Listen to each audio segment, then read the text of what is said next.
Hi y'all, it's Vinoy. I'm going to show you how to make these cute little things like this. And you can use them either as, like this one is for a pocket. I'm just going to use it as a pocket. Or you can glue it onto 3 sides to your page and use the top to put bookmarks in. And on this one, I sewed it because I have copy paper in the back, little squares of copy paper. And so I sewed the copy paper in across the top and then just sewed around the edge for extra reinforcement. But look at the cute little cutouts. Isn't it just the most adorable thing? Anyway, it's just shiny and pretty, but I really, really think these see-through ones are just gorgeous. You can just see my hand? I don't know if you can see that, but anyway, they're so cute and really, really easy to make. I have several things already started so that you don't have to sit through all the boring parts. Some people are saying my videos are too long. Anyway, this is a tear ruler I got from Amazon for like 10 bucks. I don't remember how much it was, but it wasn't very much. And I really like it. Always grab the big side of your paper when you tear. If you grab the little side, you're going to have trouble because then it's just going to peel and not work right. Anyway, just however big you want it to be, rip that much paper off. And you can rip it with your hands. You don't have to have a ruler. It just makes it so much easier. See, I'm ripping the little side off, not the big side, and you have to go 1 little micrometer at a time or it's going to tear. Okay, so here it is. Now I've got these 2 sizes that are the same page. Now what I'm going to do is fold it and just pick anywhere I want and try to make kind of an oval. And not a very big oval, but big enough for whatever you want to put in it. So there's my oval. Now I'm going to put the back page down, keep what I want to be the front page, and I'm going to tear around where I've already torn it. Let me make that a little bit wider. But you don't want to go all the way to the edge, just kind of around where you already tore it. There, now you're going to have 2 pages that look like this.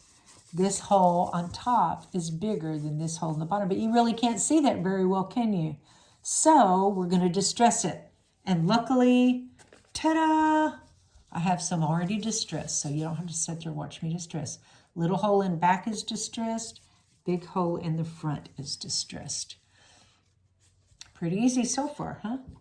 Now you're going to get some acetate or, you know, that paper that comes off the top of sticker sheets or anything like that. You're going to get that to be the inside. Like every time you buy a pack of paper, it comes in this stuff. And so I save all of it. I put all of it in a vellum drawer and keep it all. And I never have to buy vellum or acetate because I have so many of these. Anyway, so we have so far ripped the edges on 2 pieces of paper, ripped a little hole and a big hole, and now we have the acetate. You're going to put a piece of acetate big enough to cover the hole. It doesn't have to cover the whole back page, but big enough to cover your hole, and you're going to put it on the back of the big one. They both start with the B. Back big, back big, back big. So glue it or double-sided tape it, which I prefer double-sided tape. And you just have to do a little bit. You can do around the whole thing if you want to, but I really find that to be unnecessary because I'm going to go around the whole thing in a little bit with double-sided tape. So I just glue it onto the back of the big or tape it, and then onto the front of the little. So you've got your square piece of acetate here, and it doesn't go all the way to the top or bottom. Covers my hole very well. So I have them, and they look like this. Isn't that going to be so pretty? But we're missing our pretty thing on the inside. Let me show you. On this one, I have glued my flower to the inside.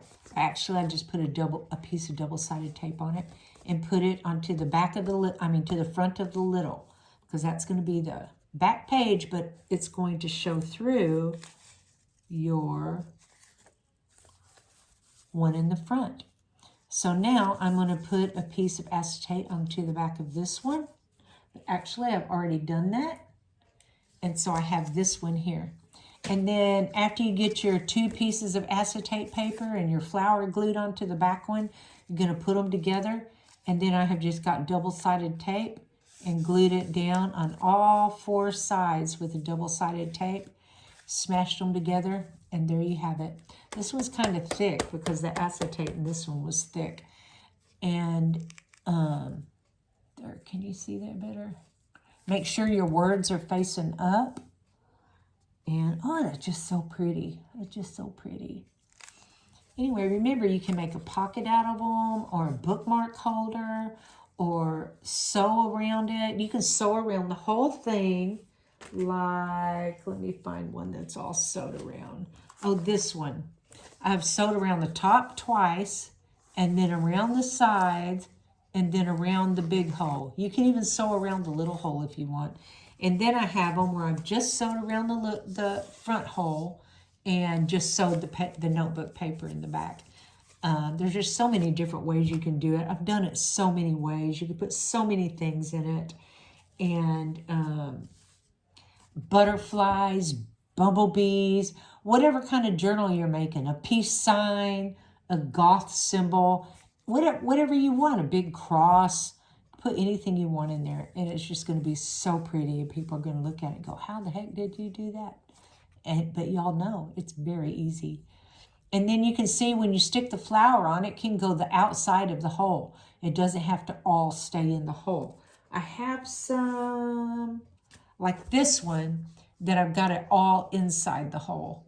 But if I had more balloon flowers, I could have stuck them all on the outside of the hole. But anyway, so there you go. See y'all next time.